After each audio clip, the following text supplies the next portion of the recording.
Welcome, Pewter Report readers, viewers, and listeners to a brand new edition of the Pewter Report podcast, energized by Celsius, the official energy drink of pewterreport.com. It is a Tuesday afternoon edition of the show, a pretty busy one, as well as the Bucs have been getting busy trimming down their roster to 53 players.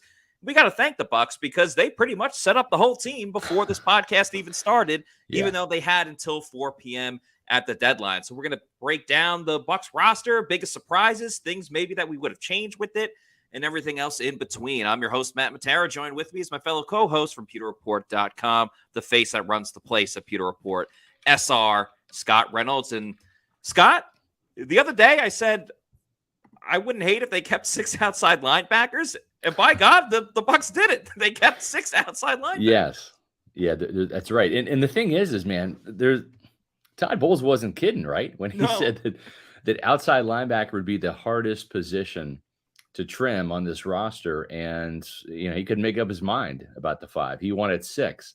And you know what? It makes sense when you look at it now because they've gotten rid of Pat O'Connor. And that was probably the biggest surprise that news actually came down during yesterday's show.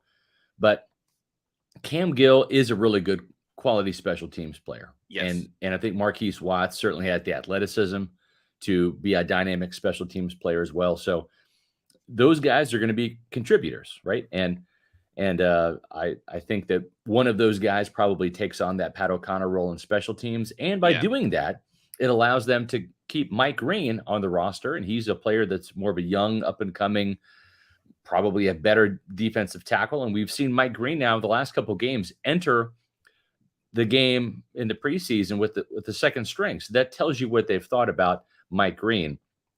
So, 6 outside linebackers. But you know what?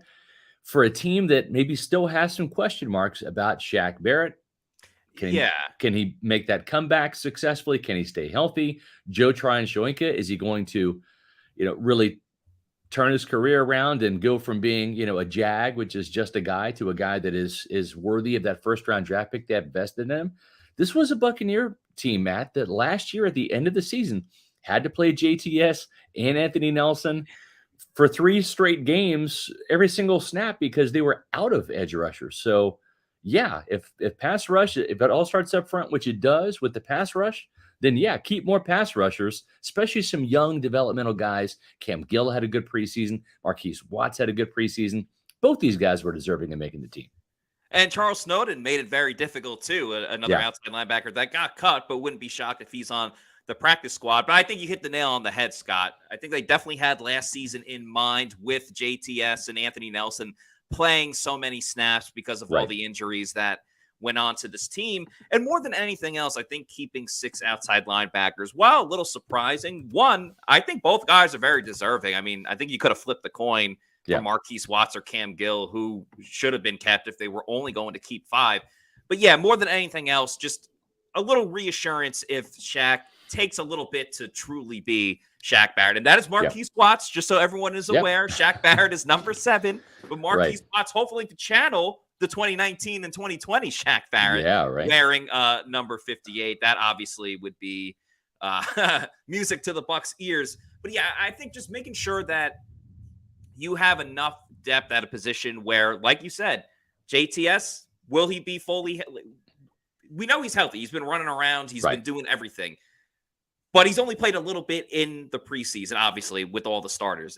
If there's a setback or anything like that, you got to be covered there. And JTS, yes, he looked good last game in the preseason, but he also looked pretty good as a rookie in the preseason, and that didn't really amount to anything. So I remember JTS last year in Tennessee. Josh Capo and I are sitting there watching the first quarter. He was all over the field. He was the best player on the field.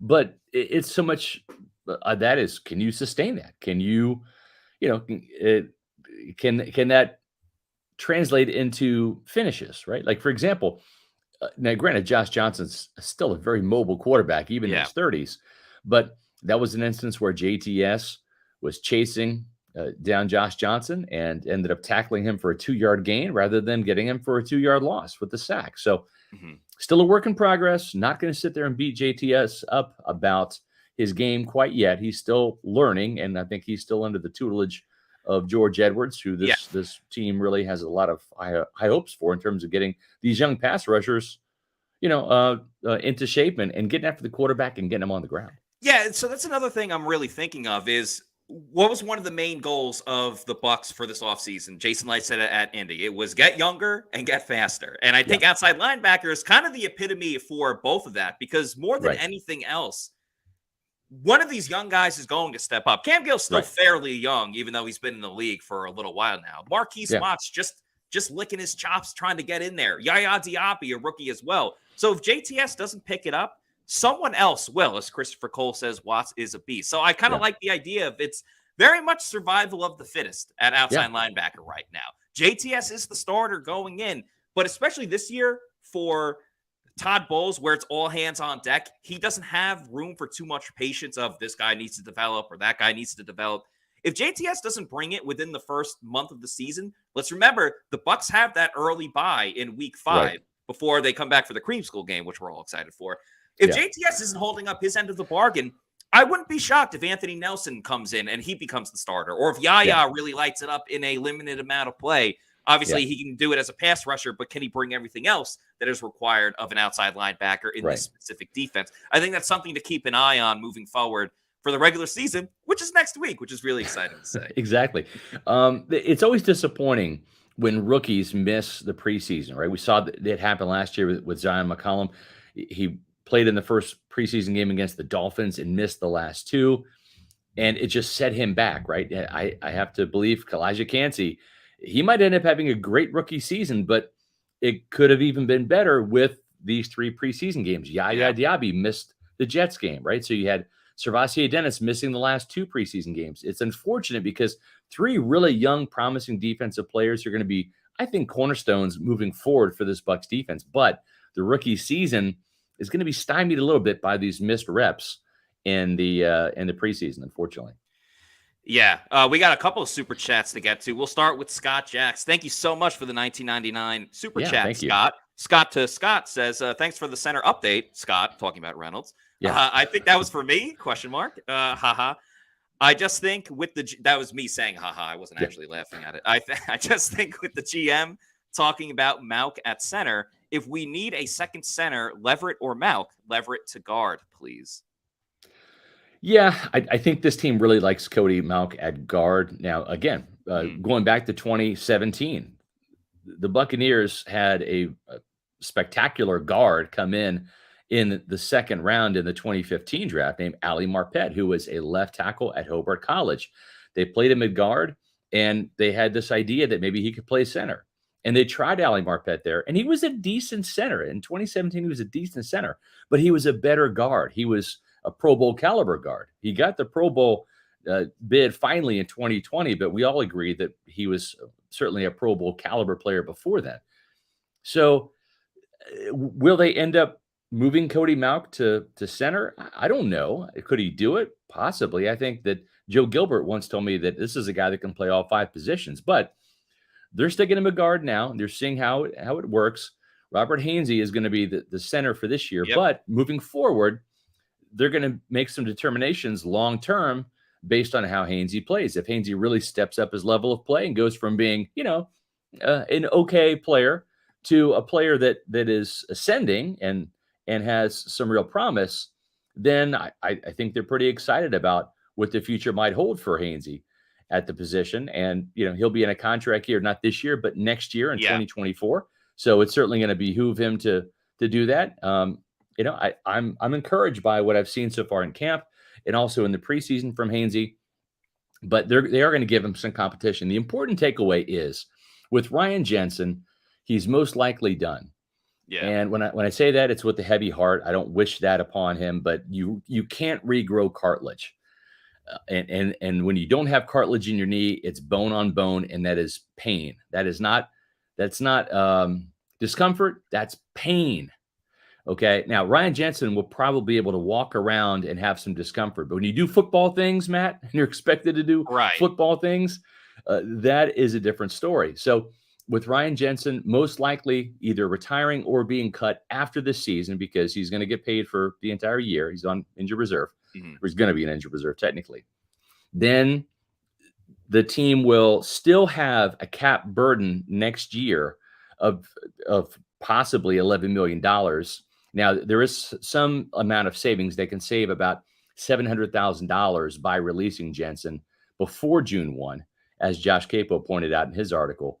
But, man, I think the biggest thing is you still have that $11 million occupying some salary cap space, right? So that means you have a starting center salary already on your team in the form of Ryan Jensen, even though he will not be a Buccaneer next year. So I don't think the Buccaneers can go out in free agency and spend a bunch of money on another center, right? Yeah. I think Robert Hainsey's competition is either going to come from this roster, maybe if the team wants to move Malkin inside and give him a try next year at center, or more likely they'll just draft the center or another player and move him inside the center as they did with Robert Hainsey.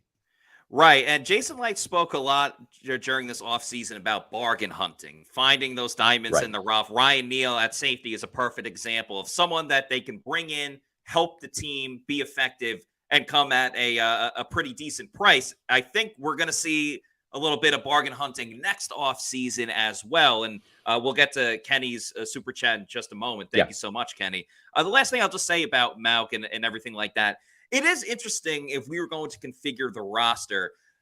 I think like eventually Cody Malk could play center. Because again, we talked about this a little bit on yesterday's show that Malk did move around during the Senior Bowl, but I think he's been so focused. You know, you just got to get your feet wet in the NFL. Yeah, You've been so focused you've been so focused on just playing guard in the NFL to move him last second to center. I don't think that does any good for anybody. Now, if you want to do this next season and you go into OTAs being like, Cody, we're going to train you at center, I think that would be way more beneficial for everybody because I don't know. I could see a weird situation where like if Hainsey gets hurt, like you have Aaron Stinney who can't play center. He can only play guard. Like, would you move Cody Malk to center and then you could put Stinney in that guard, but you have Nick Leverett as well. But as we've talked about, we don't really trust Leverett at center. So there's a lot of different moving parts for the Bucs. I think you nailed it, Matt. I mean, to me, this is Cody Malk's, this is his first season, right? He's coming from North Dakota State to the NFL, going from left tackle to center. And with the center position, man, you got to be able to do the line calls. You have to be able to know the protections and everything. And I think Cody Malk right now is just getting his feet wet in the NFL. He's a very smart player. So I'm not ruling that out for the future. But even Ali Marpet wasn't thrust into that until a little bit later in his career. I think, 3 years later, 2017 is when he first made the move to center. Plus, like when you're snapping under center, that's one thing. The quarterback's right there. It's a little tougher to botch the snap. But when you're on shotgun too, and you're thinking about like, oh, I got to do this on this play, and I got to block that guy in front of me, and everything like that, that leads to sometimes a bad snap and things like that. And you can't have that, especially in this offense where there's a lot of timing. I played center and offensive tackle when I played in high school, and I can tell you, like sometimes when you got so much things running through your head, you kind of forget, oh, I got to snap the ball too and make it an effective snap because if you don't get the right snap right away, the whole play is screwed. Sure. So just and to think about snapping's an art. That's something Cody Malk has not done before, right? Yeah. It's like shotgun snapping is an art. Getting the snap down, and then it's also the protections. It's an awful lot. I don't believe Cody Malk is going to be moving to center anytime soon. Again, with Ali Marpet, who is a Pro Bowl caliber guard and one of the smartest, players I've ever had the chance of meeting, they didn't even try that till his third season. So I think it's safe to say that Malk will probably be a guard next year as well. It's something to keep it in the back of your mind for future. He's under a 4-year contract. Yeah, exactly. Sure. Let's get to the super chat from Kenny Cellini. Thank you so much, Kenny, for the $4.99 super chat, who says, first time I can catch this live. That's awesome. Yes. Glad you're able to watch us. You guys are my go-to for anything Bucs news and reports. Surprised about Russell. JJ Russell, I believe you're talking about. Mm-hmm. How long before we find out if he can return? Well, again, thank you, Kenny, for the super chat. So that was one of the surprising moves, I think, by the Bucs is that they released JJ Russell just based on how good of a preseason that he was having. Now, obviously, I think the Bucs would love to have him back on the practice squad. It's just whether or not he will clear through waivers and come back to the Bucs. But he was very, very improved. 11 tackles that last game, caused a couple of turnovers. So I think this is a guy. I mean, it happened last year. He was in contention with Olakunle Fadukasi, who's now somewhere else in the league. And he didn't win that job, but he ended up on the practice squad and then eventually made it onto the 53-man roster. So could see a very similar situation this season with J.J. Russell. Yeah, and I think the two things that you have to consider too is Servancier Dennis. The Buccaneers have high hopes for him. He wasn't going anywhere, even though he missed these 2 preseason games. He's done enough, right, to really impress this team in practice. Didn't have a great preseason opener against the Steelers, but I think the best is yet to come for him. KJ Britt is just one of those guys that Todd Bowles trusts, and he is a player that is a core special teamer as well. So it would have been tough to unseat both of those players. Now, the one caveat is, will Servancier Dennis and KJ Britt both be healthy enough to travel and possibly play in Minnesota? Because neither one of those guys played due to injury on Saturday night against the Ravens. You don't want to go into a game with only 2 inside linebackers, right? Devin White and Levante David. Now, if you're going to have 2 healthy guys, those are the 2 guys you want, but you're going to need a backup player. And so I wouldn't be surprised if you see J.J. Russell return to the practice squad because he knows this defense, and then he's one of those game day elevations just in case they need him. Yeah, I'm not exactly sure what the infatuation with KJ Britt is, to be totally honest with you. I know he's solid. I know he's solid on special teams, but as we talked about before, the Bucs special teams hasn't been good, particularly in coverage where he can make his biggest impact. And now that he's injured too, like, it makes even kind of less sense. I mean, I guess if you really view him as your inside linebacker 3, depending on what, because he's in the same boat with Servancier in terms of being injured at the time, and I guess the tie goes to the veteran in this situation. But I don't know. I don't really see it with KJ Britt as to why he needs to be held onto the roster instead of just trying to get him onto the practice squad. But we have another super chat. Love all these super chats. Thank you so much, guys. Jimmy B with the $4.99 super chat with the who's that actor? I watch a show right now. Steve Martin. Anyway. Yeah, Steve Martin. Only Murders in the Building. Great show. Definitely recommend it. Everyone stay safe, and remember, don't try and be a hero during the storm. Thank you so much for that sentiment. Yes, we hope everybody. We're a wild and crazy guy. That's old school Steve Martin there. That's past your time, Matt. Yeah. But yeah, appreciate the sentiment, Jimmy B. Everyone, please stay safe. Bucs actually canceled practice tomorrow due to the inclement weather we are supposed to get with Hurricane Eladia, I think that's how you pronounce it. Yeah. The other thing too is we're not going to be having a show tomorrow, right? Because we just want everybody in Florida to stay safe and focus on their families and their well-being. So we're going to have a practice. The Bucs will have a practice on Thursday. We'll have a show on Thursday and possibly a show on Friday. So keep that in mind. No Pewter Report podcast tomorrow. We want the Pewter Report staff to be focused on making sure everything is safe and hunky-dory with their situations rather than putting together a podcast show and working on Pewter Report. We have some stories already in the hopper ready to go for tomorrow, but that's just it. Yeah, so, we got a super chat from Pewter Report's own JC Allen. JC, thank you for watching, and thank you for the $1.99 super chat. It says, Pewter Report squad, killing it. Stay safe, people. Thank you so much, JC. JC was huge with all of the roster cuts going on. Yes. And, so appreciate the super chat, JC. Awesome. That was awesome. Another thing I appreciate so much is the variety of flavors that Celsius Energy Drink brings to the table. Of course, Celsius is the official sponsor of the Pewter Report podcast. There's so many flavors to choose from, including their newest flavor, the Cosmic Vibe, which is a sparkling. Had one yesterday. There you go. It's a sparkling fruit punch. They have a ton of different flavors. I've had the cucumber lime a lot lately. You see the lemon lime and sparkling orange up there as well. Arctic Vibe is my personal favorite. Grape is great too, along with the Arctic Vibe. So no sugars in these drinks. No post-energy drink crash or jitters that you might get with another product out there. Just delicious flavors. So if you want to know where to find one, go to the Celsius store locator on their website. You punch in your address and it'll tell you the closest geographical location in the world where you can find one and pick it up at your local Walmart, Target, your health and wellness store, health and fitness store, 7-Eleven, or your bodega. And once you go to your bodega and you're like, I love it so much, I want more, get that variety pack. Get it in bulk because, as I talked about, there's so many awesome flavors. So variety is the spice of life. Pick up a variety pack by going over to Amazon. Click on the subscribe and save, and you can have it sent to your residence every week, month, quarterly, yearly, whenever you want.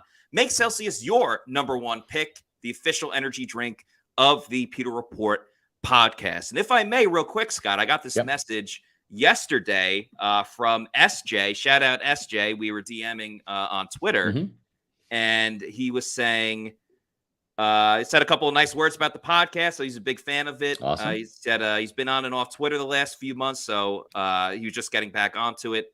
I want to let you guys know I was down in Nashville the week of August 14th. I finally, and he says this in all caps, I finally got a chance to try Celsius, as we don't have it up here in Canada where he lives. There you go. You guys aren't kidding around. Celsius made me feel better after some late nights at the honky tonks on Broadway, man. Love you guys. Hope you all are doing well. So, SJ, I hope you don't mind me reading that out loud, but appreciate your support of Pewter Report and of Celsius. I'm telling you, if you try it, a big chance that you're going to absolutely love it. So I just wanted to send that message from SJ. About a year ago, same time frame, middle of August, we were there at the Bucs, the joint practice. Titans joint practices as well as the game in Nashville. Did the same thing. Hopped on Celsius.com, clicked on the store locator, found the nearest Celsius, and yes, they really do help you after a long night at the honky tonks. I can definitely back up that statement 1,000%. So very, very cool. Good stuff. We got another super chat to get to. Again, you super chat us, you cut the line. We'll get to your question ASAP. And Mikhail Aro, thank you so much for the $5 super chat. They say, do you think the kickoff and punt coverage will be better? You know what? I wrote about this in the Bucs mailbag on Monday. I'm a little bullish on special teams. Call me crazy, but I just am. You look at the changes they made. Chase McLaughlin is perfect in the preseason. Knock on wood. When I say perfect, I mean made all of his extra points, all of his field goals, even some from 58 yards multiple times, right? So that's pretty good. Jake Camarda, he has struggled with some consistency. He's got one lights out highlight punt, and then one that you're like, come on. The talent's there. He just has got to get the control and the consistency going, right? I like Devin Tompkins as a return guy. I'm excited about the Bucs return game for the first time in a long time. I think you are too, Matt. Then you throw in Trey Palmer as the backup return guy. Sure, why not? And I believe the coverage units with the new blood, with the Markees Watts, with Josh Hayes, with Servassier Dennis, Yaya Diaby going down there and covering punts and kicks. They have the talent and the speed to get down there and make some things happen. On that very first punt, Josh Hayes was the guy that was racing down the field and forced a fair catch inside the 20. So I'm optimistic, Matt. I am split here. I am split because in terms of the return game, I do think it is going to be better. I think, Devin Tompkins got the role during last season after he began on the practice squad. So I think a whole year under his belt, he had a good return that last game, I believe. So I think the return game will be better. And especially, and if Devin Tompkins struggles, then you throw Trey Palmer in there, and he's got just as good speed and obviously doing a lot of great things. So I feel good about that. In terms of the coverage itself, I get that they have gotten faster, and maybe that will help. But I still just haven't seen it yet. Kick return, I'm not as worried about because you just say, hey, McLaughlin, just kick it out of the end zone, touchback. But punt return, there was a bad punt coverage against the Jets game with Gibson, the returner for the Jets. I'm still not sold on their return coverage yet. So that you got to prove it to me before I'm actually going to believe it and be optimistic about it. But the return game wise, I feel good about that. So I'm 50-50 when it comes to it. But we got another super chat from Uch Ebo. I apologize if I'm not saying that correct, or Uche, like Josh Uche, who I believe plays for the Patriots. Anyway, $4.99 super chat. Thank you so much. Thank you. We are in a weird spot with Bowles.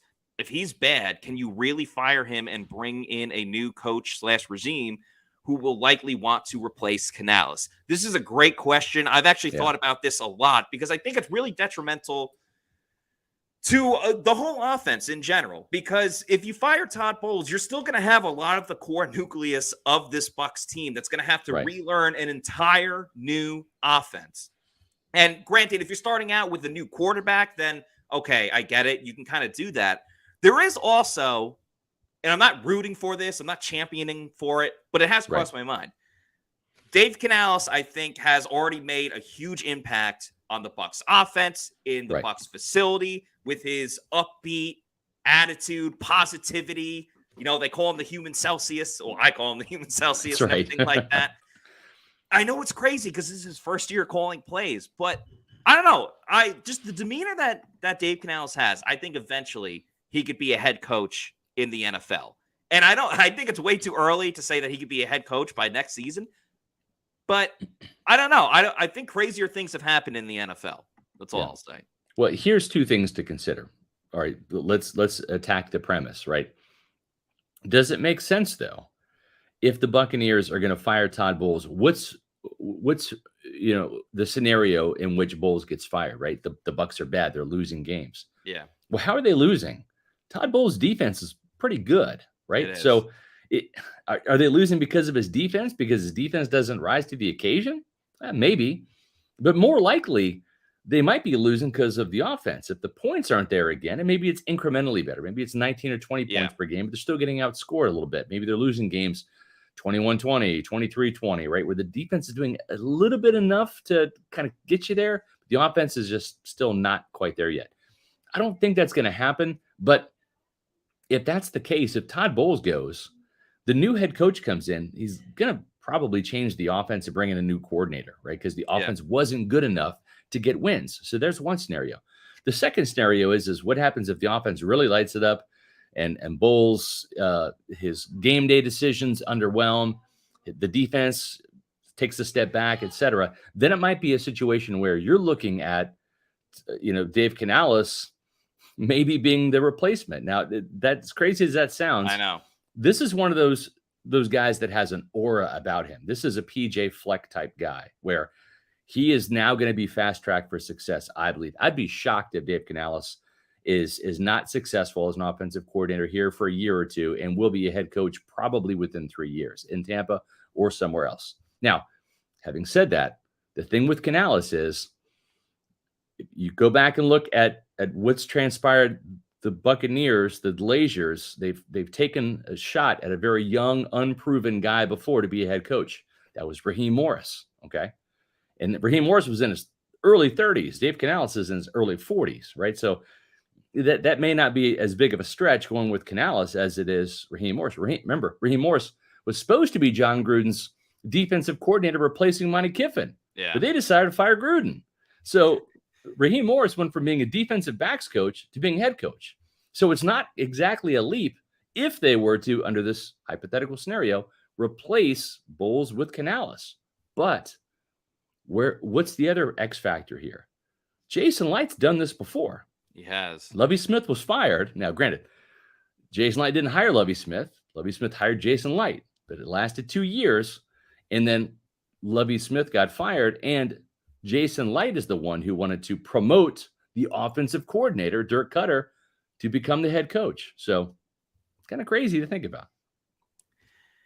A number of things would have to fall into place, and mostly it being how are they losing and like what is the storyline of it? You can't just look at the score, and okay, if the offense only improves a little bit, it's like, well, you improved a little bit with Baker as your quarterback versus you had Tom Brady last year. How much better was Baker? But that's another thing for Canales too, is like, if this offense is successful, he's got a great resume of like, man, I helped Geno Smith turn around. Talk about QB Whisperer with Bruce Arians. Dave Canales might be the new QB Whisperer. Now we're way, way, way ahead of ourselves. I mean, the preseason, we've seen one solid preseason quarter from Dave Canales in the offense. So there's a very long way to go. We appreciate this super chat from Catamax that says, $5 super chat that says, Canales for future head coach. I like his energy. Let's see if it translates to success. I think it will. Another thing we have to consider for all the people that keep saying the Bucs are tanking for Caleb Williams, the Bucs are going to get Caleb Williams. I understand it's a very quarterback heavy draft, so you can still find someone else. They're not getting Caleb Williams because clearly the Cardinals are going to be the worst team in the league. And if I'm the Cardinals, I start over. They did get Kyler Murray a huge contract, but I mean, odds are they're going to start over with Caleb Williams or trade that spot to another team that's looking for a quarterback. This is Dave Canales' one shot to be an offensive coordinator. If he fails here this year, Bowles gets fired, Canales gets fired, Dave is probably going back to being a quarterback's coach or a receivers coach, right? Dave Canales does not want to tank. He does not want to lose. Todd Bowles does not want to lose this season for a quarterback, because if he loses, he could be fired with 2 back-to-back losing seasons. He's not going to get another shot at being a head coach ever in this league without having a winning record at some point in time. And he didn't have that with the Jets, and he wouldn't have had that with the Bucs. So no, Dave Canales, Todd Bowles, Jason Light, the Glaziers, nobody wants to lose in this organization. Nobody wants to tank for a quarterback. Oh, and by the way, Matt, this is like the deepest quarterback draft probably in recent memory coming up. There could be as many as 20 quarterbacks drafted, as many as 12 within the first 3 rounds. This is one of those years where you don't need to be in the top 5 or the top 10 to have a good quarterback. You're going to find a good quarterback in the second round in this year's draft. This is the one year where you can fall into no man's land and kind of be okay. Because another scenario is, what if the Bucs go 8-9, 9-8, and you're in one of those situations like, you're not good enough to be a contender, but you clearly don't stink enough to get a top 5 pick. What do? Do you re-sign Baker Mayfield? Do you go with Kyle Trask if they're in the scenario where Trask ends up playing this season? What do you do? Well, you do have another option of, we can get our quarterback of the future in this year's draft late in the first round or in that second round or something like that. And, as we're learning more and more, depending on how your offense is, and as we've talked about, this offense is very quarterback friendly. You saw what San Fran has done with Brock Purdy. It is possible to win with a quarterback that isn't a top 5 quarterback. They're not instantly going to be Patrick Mahomes and Josh Allen, but you can build a foundation, and that's what Canales is doing. And again, I always go back to, why did they re-sign Jamel Dean on defense? Why did they re-sign Levante David if they're really going to tank? Why bring back all of these great players? I don't know. Exactly. I'm with you. Grizz says, PR live from the Eye of the Storm. No, we're going to be hunkered down for the Eye of the Storm. So again, no Pewter Report podcast tomorrow. If we get $1,000 super chat, I will go on Instagram live there we go. from my balcony. $1,000 super chat. Hey, we'll do the whole damn thing. We'll do plug into the generators and everything. We'll do the whole show. No doubt about it. Another PR question here. Does anyone from Pewter Report actually attend home games? Yes, we have 3 seats in the press box. That's about the normal number of press box seats for media outlets and operations. So we have 3. We kind of rotate between our Pewter reporters that go up in the press box, and then the rest watch from home and do a live stream. We'll be doing the live stream again. We're going to be calling it Pewter Game Day again, and that's going to be starting up for that season opener against the Minnesota Vikings. We'll have some more news on that next week. Yeah, very excited for it. Just want to reiterate to everybody with the game day stream, we want you guys to enjoy watching the Buccaneers game, but we're also going to provide different analysis and our reactions. So we want you to watch it in the sense of, Bucs score a touchdown, awesome. Oh, now let me see Matt's reaction to it, or whoever's on the show, their reaction to it, and things like that. So enjoy the game, enjoy watching us as well, and of course, we'll be interacting with everybody in the comments as well. So essentially watch both. But just we'll have more information on it next week. Very excited to get back into it. As Mark Fisher says, hey guys, think Stinney is hanging on by a thread. Bucs need to bring another center. Yeah, I mean, these are the guys really that ended up making it, the final 8 players, if you will, on that roster. So if you sit there and go from 1 to 53, not sure which guy's number 53 and 52 and 51 and 50, et cetera, but these are the final players that ended up making the team. So let's go down this list here real quick. Keyshawn Vaughn made it for 2 reasons. Number one, he can play special teams, and he has experienced it as a gunner. I don't know his special teams tackles from the last game, but he was leading the team with 2 special teams tackles coming into the preseason finale. So if you're a backup running back, you got to play on teams, and he actually can do it. Right now, you're looking at Sean Tucker is going to be running back number 2 for this team. He's just flashed enough. As he should be. Yeah, and Chase Edmonds has been hurt. He's been hurt in training camp. He's been hurt in the preseason. And I hope they can count on him, but at the same time, I think part of the second reason why they kept Keyshawn Vaughn is because they're not exactly sure if he's going to be available for the Vikings game. And why do you want to go into a running, back situation with 2 running backs when you're going to run the ball? You got to have at least 3 healthy bodies, and I think that's why Vaughn made the team. Stinney, I think they went with experience here because he did have a better camp than he did last year, even before he got hurt in the Tennessee preseason game. But Stinney has some experience. Yes, he was not on my final 53 because he was not as versatile as the other players, but he does bring some experience to the table. And Yeah. I think that it accounts for a lot because he's been there and done that in playoffs, in the Super Bowl, et cetera. And Yeah. Matt, you've seen him over the last couple of years.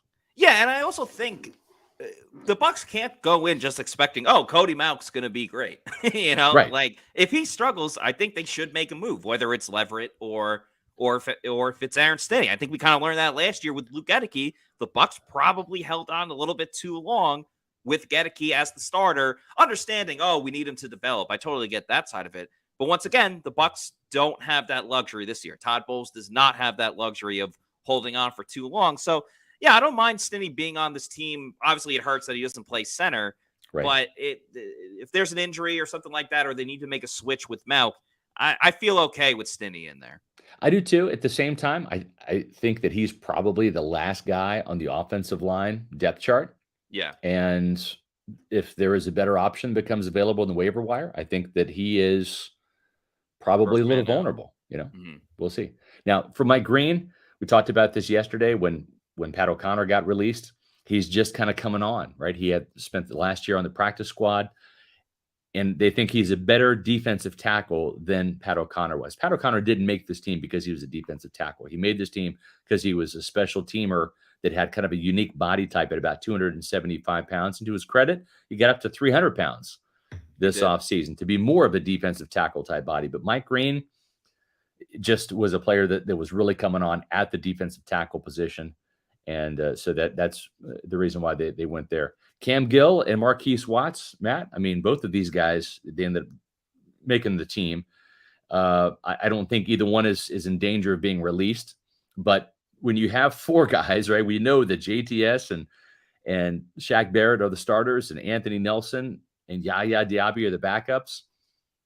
They ended up keeping these guys because they have value on special teams and they're up-and-coming young pass rushers. Yeah, I think they're both deserving of making it. I could see one of them getting cut in a situation of, oh, we need to fill another spot, and Yes. we have a surplus of outside linebackers. Let's Correct.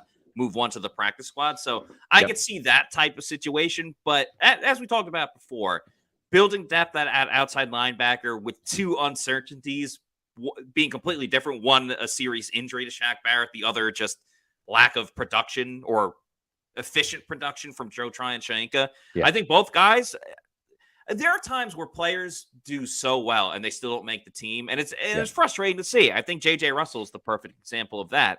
I'm glad that these guys both got rewarded for legitimately playing well and therefore earning their job. Watts definitely more, getting after the quarterback, making some plays, turning the ball over.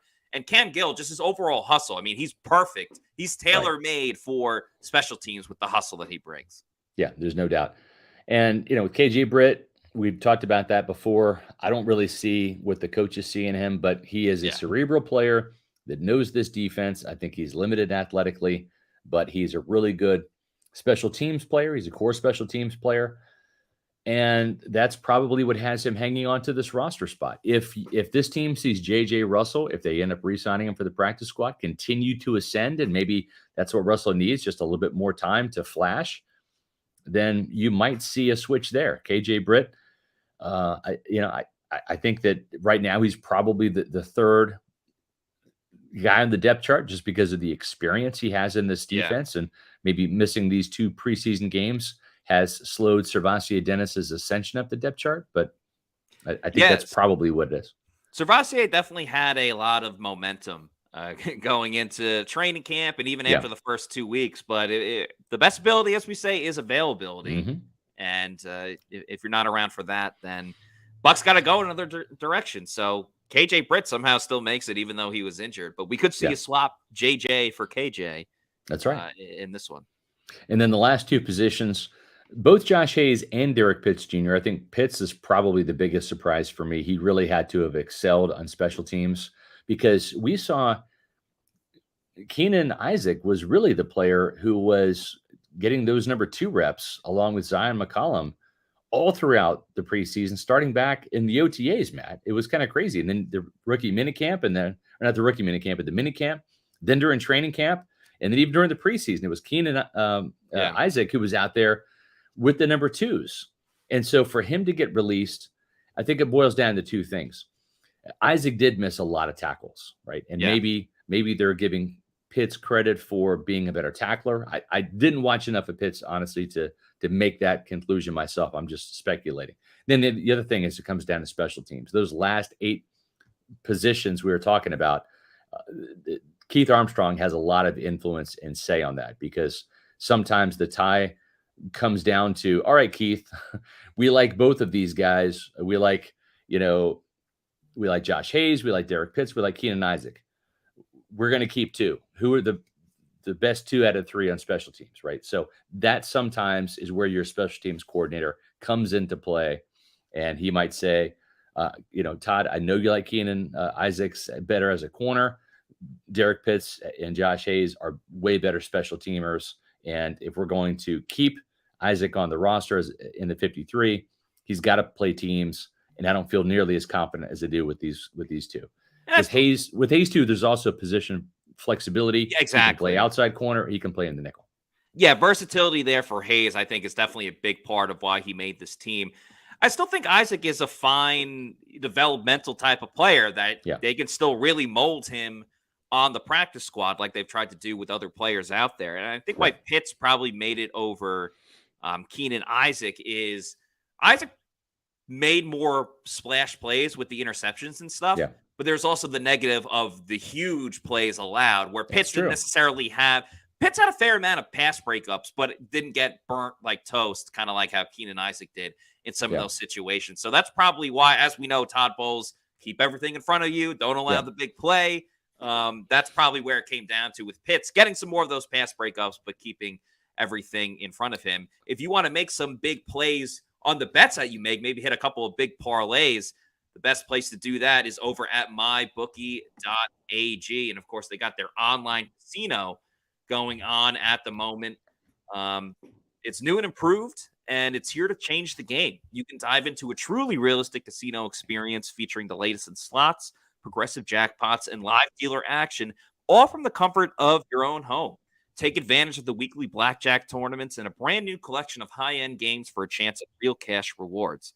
Your adventure at the MyBookie Casino begins today with a generous sign-up using the bonus promo code Pewter, that's P-E-W-T-E-R, to secure yourself a sweet deposit bonus.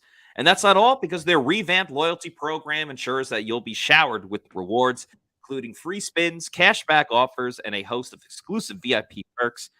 So the more you play, the more you win. Play anytime, anywhere with the MyBookie Casino. Of course, you can get up to $1,000 with your first deposit bonus using the promo code Pewter, P-E-W-T-E-R.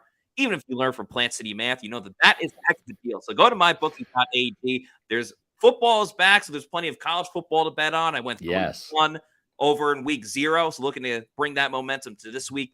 NFL's back next week. Got UFC fights, golf, baseball still going on. So a lot of sports to bet on at the moment at mybookie.ag. And folks, I just went over to mybookie.ag. I reloaded because I was a little dry. I didn't have a great year last year betting college football. I'm going to listen to Matt Matera a lot more. This guy knows his stuff when it comes to wagering. So I'm going to be a disciple of Matt Matera here when it comes to my wagers this year. But that 6.5 line for the Buccaneers over under win, so it was still there at MyBookie AG, and I pounded that hard. I'm not giving any gambling advice. I'm telling you what I did. I pounded the over on that. I don't think the Buccaneers are going to have below 6 wins or 6 wins or below. I think it's going to be 7 or more this year, provided they can stay somewhat healthy. I don't think they'll be perfectly healthy. I'm not predicting Super Bowl for this team, but I do believe that they're going to hit the over on that for sure. Matt, your thoughts on that?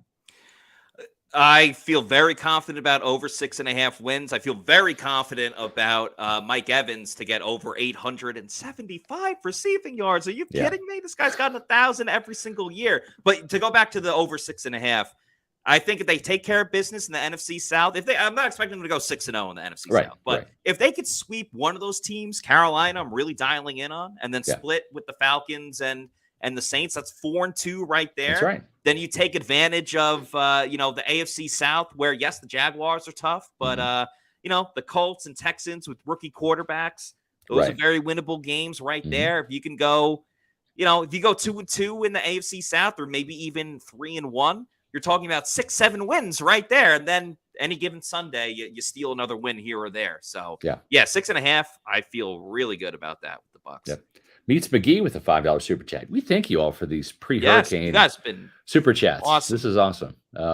Isaac needs to hit the weight room. I hope we can get him on the practice squad so he can develop more. Yeah. The other thing too is just looking at this, and sometimes the smaller school guys can make a successful transition, right? It's a big jump from Alabama State to the Yeah. NFL. Alabama to the NFL is one thing. Alabama State to the NFL is another. Just as Zion McCollum going from Sam Houston to the NFL last year, right? A lot of growing pains and bumps in the road there. And I'm not saying that just because you play in a Power 5 Division I school, an FBS school, you're going to have success. But the fact that Derek Pitts came from North Carolina State, right, where he's played the likes of, Power 5 teams for years in college, he's closer to seeing NFL caliber talent on a weekly basis on Saturdays throughout his college career than Keenan Isaac was at Alabama State. So there's that too. Yeah, no question about it. Yeah, he is. Keenan Isaac is lanky, and yeah, not too much muscle on him. But as we've seen, guys defensive tackles, don't get me wrong, but like Logan Hall's put on weight. It's very possible that Keenan Isaac can as well. So yeah, I like the idea of having a developmental guy, see what he can do. Darius with the comment, Darius Miller says, with the limited amount of cap space, do you think we'll see an extension for Evans to sign other quality players recently cut/waived? Yeah, they need to. We're getting down to the wire here where they have to make another roster move. So either a Mike Evans extension or a Mike Evans restructure where they add void years onto that. That's another option. So I've been told. So they can do a couple things. They can restructure Mike's last year of his deal without extending it. They essentially extend it, but they add voidable years. So those years don't really count. So Mike is still slated for free agency. It just pushes some of that cap money there. The Bucs, I don't want to say they're disheartened. They're just a little disappointed because they were expecting to get this deal done before the start of the season, preferably by the end of training camp. It didn't happen. So this is Mike's last big payday, right? You can't blame the guy for wanting to get paid, and probably more than Chris Godwin, who's making $20 million a year. So that number, probably the floor would be 20 million, and you're going to see him, Mike, get paid more than 20 million per year. And rightfully so. He's receiver 1A, and Chris Godwin, love the guy, but he's 1B. That's just how it is.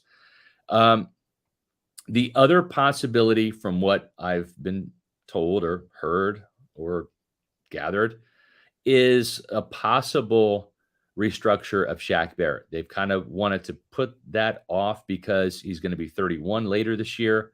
He's coming off that torn Achilles. In the offseason, they weren't sure about his headspace, and gosh, he lost his daughter to a tragic accident. How could you blame him for being in a very difficult place mentally? But they're so encouraged by what they've seen in training camp. I mean, Matt, you and I were there for the first day of training camp. This guy's dropping back in coverage. He's looked good. He really has. So I think the team now is becoming a little bit more open-minded to possibly doing something with Shaq Barrett, but it's really those two guys. It's Shaq Barrett or Mike Evans.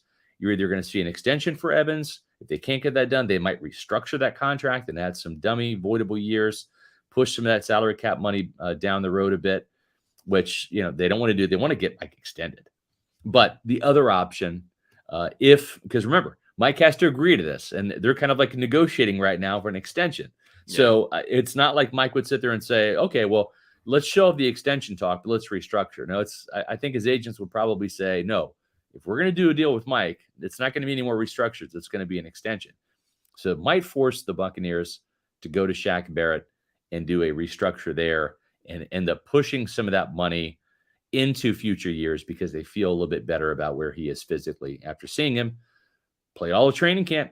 Didn't really miss a day outside of like a veteran rest. Yeah, a couple of veteran days off here and there. But yeah, Shaq's looked great. I want to make one thing clear real quick for everybody. to everybody saying that Mike Evans is getting traded. The Bucs are going to trade him to this team or that team. They're not trading Mike Evans. I don't know what else we have to do to convince everybody. Mike Evans is going nowhere. He's staying with the Bucs. They are not trading Mike Evans. Right. Thank you. He wants an extension. He wants to stay here. That's just how it is. And you know what? Listen, if you want to stay here and maybe you want to find a new house, or maybe you want to come here to Florida, why wouldn't you? I've been here for 28 years now. I haven't left the state yet since moving from Kansas. So, but if you do want to move around the state of Florida, or if you do want to move to Florida, or let's say, your job takes you outside the state and you have to sell your house, folks, there's one place to do it. And that's with Eric Gross and the Eric Gross Group Realty. That's the official realtor of pewterreport.com. Now, the thing about Eric that I love is he is a Tampa native. I also love he's a Pewter Report podcast viewer and Pewter Report reader. So that certainly helps things in my book when I'm talking to this guy about possibly becoming an advertising partner. But what I love about Eric is when I got to know him, he is a likable, genuine guy. He truly cares about people. We even posted a message from Eric on our Twitter and Facebook accounts yesterday where he wants everybody to stay safe. If you need him for any possible reason for real estate concerns, he threw out his number out there. And I'm going to throw it out here too for you. It's 513-907-4271. You're not going to find a more genuine, helpful guy in the real estate market. He has got the experience to help you find not just the right house, but the right community. That means a lot. It's not just a house. It's a home. It's a place where you live. You got to find the right fit, the right neighborhood. And Eric, being a Tampa native, his father was stationed in McDill. He knows this area. He's got the market knowledge, the top-notch communication, a commitment to excellence that sets him apart. They have a strong team of vendors, a network of over 85,000 agents. The Eric Gross Group will turn your dream of buying or selling a home into realty. Here's what I want you to do. Go to housesandfla.com, housesandfla.com. It's a great website. You can check out their inventory. It's a great resource for if you're considering buying a home or selling a home. And the Eric Gross Group, let them take the pressure off you. No matter where you are in your home ownership journey, you'll feel right at home with the Eric Gross Group, the official realtor of Pewter Report. As we wrap up the show, one last thing about wide receivers. I think one of the other little surprising cuts was David Moore not making this team. And I'll be honest, I understand I want him on the Bucs as that veteran presence helping out the guys, but he didn't. In my opinion, I don't think he did enough in the preseason to really warrant he's a lock to make this team. He had some drops both in training camp and in the preseason games. It was a little surprising that he didn't make it, but I'm not sitting here being oh man, I'm not banging the table for David Moore. That's all. You're right. And I think the reason, part of this goes into how did the Bucs get these guys back, right? They make calculated gambles. How did they get them back in the practice squad? And part of it is with John Wolford. He is a short quarterback who has dealt with injuries, even had one during this preseason, right? They're going to cut him, and they're expecting him not to be claimed as a backup because of those injuries, because he hasn't really lit it up in the league so far. He wants to come back to Tampa, but that's why they're releasing him. And I think it's the same thing with David Moore. He's kind of bounced around the league a little bit. He was out of the league last year. His last stop was in Chicago. He didn't really latch on as anything more than wide receiver 3 or 4 in Seattle for 4 years. So his career never really took off. He's always been kind of like one of those Brashard Perriman types. And Perriman just got cut yesterday from his team. So I think that's why nobody was banging the door down to sign David Moore this offseason. And like you said, Matt, he didn't do enough to wow you in the preseason. He was good, but I think good enough for the practice squad, maybe not for this roster. But he does have some value in that if you do need him, he does know this offense. He is a veteran player. He's got 13 touchdowns. But you can see why this team believes he will pass waivers, clear waivers, and then end up on the practice squad. I don't think there's any question about it. There's value to him on the Bucs, but his value is as a practice squad player helping out everybody else on the team. And if another team takes him, the more power to them. But I think David Moore, his role is a practice squad teacher helping the rest of these young receivers. That's right. Listen, folks, tomorrow, again, no Pewter Report podcast, no Bucs practice. There will be practice on Thursday. We will have a podcast on Thursday, and that's the night I am hopeful to do my Pewter Report Underdog Fantasy Draft. That's right. If you want to play some fantasy football against the Pewter Report staff, well, you can do that. You can play against me. Email me at sr@pewterreport.com or play Matt Matera, matt@pewterreport.com, or Josh Capo, josh.capo. That's spelled Queipo. That's Queipo @gmail.com for audio listeners. And if you want to play Bailey Adams, Bailey J Adams 22 @gmail.com. So if you want to play the Pewter Report staff, email us. I'm holding my fantasy draft on Thursday night. That's when I'm planning to do it. And I'll email you all the details and particulars. But you got to sign up first at Underdog Fantasy. Use the promo code Pewter for a sign-up bonus, and then you'll have some free money to play with and draft your team. Now, the best thing about Underdog Fantasy right now before the season starts is Best Ball Mania 4. It's $15 million in total prizes, $3 million to first place. So it's a great way to win some money and test your knowledge against myself and others, and also the entire Underdog Fantasy realm out there. Now, Underdog Fantasy is the place to go. It's the official fantasy place for Pewter Report. They've got a great app where you can do all the stuff on your phone. 15 million in prizes, as I said. The best part about this is there's no trades or waivers. It's no management season long. You draft a team, $25 to enter, and you set it and forget it. You draft enough quarterbacks, running backs, receivers, tight ends to get you through the year. The best scores from your players every week will be what's registered and tabulated for you. So it's a great way for people like myself. I don't have enough time to make all these trades and do all of the roster management in season. I'm locked on the Tampa Bay Buccaneer football team in terms of coverage. This is a great way to play fantasy football. You do a draft before the season. You draft enough depth to get you through the season. You set it and forget it. And again, you can always continue on with Underdog Fantasy. Once the season started, Matt, there's a couple different ways to play. Yeah, over-unders. You could do a weekly game as well. So a lot of fun on Underdog Fantasy. And before we wrap up, we get to every single super chat. So Scott Jacks, thank you for the $4.99 super chat. Scott says, the reason I lean to Matthew and Scotty is they, one, answer questions in detail and are prepared, in all caps with multiple exclamation points. Yeah. Thank you so much, Scott Jacks. Appreciate that. Very nice of you. Yeah, we try to bring on the best show as possible. This may have been the best show ever that it might have been. We have done in the face of adversity with a hurricane coming. So one more reminder, there is no podcast tomorrow with the hurricane coming. We're going to make sure that everything's set with our local residences. And the Bucs aren't practicing anyway. We will have a show on Thursday at 4 p.m. and potentially Friday as well. But in the meantime, you can follow all of our content at pewterreport.com. Please follow us on our social media on X, now X, formerly known as Twitter, on Instagram, Threads, and Facebook. We are at Pewter Report, and our YouTube channel is Pewter Report TV. We've had multiple videos up today. We always keep that going with the podcast, various clips of practice and other things that we're always talking about. So, please follow us at Pewter Report TV. But that's going to do it for us on this afternoon show. For Scott Reynolds, I'm Matt Matera saying thanks, everybody, for watching. We will see you on Thursday for another edition of the Pewter Report podcast. Stay safe, everybody. Out. Stay safe.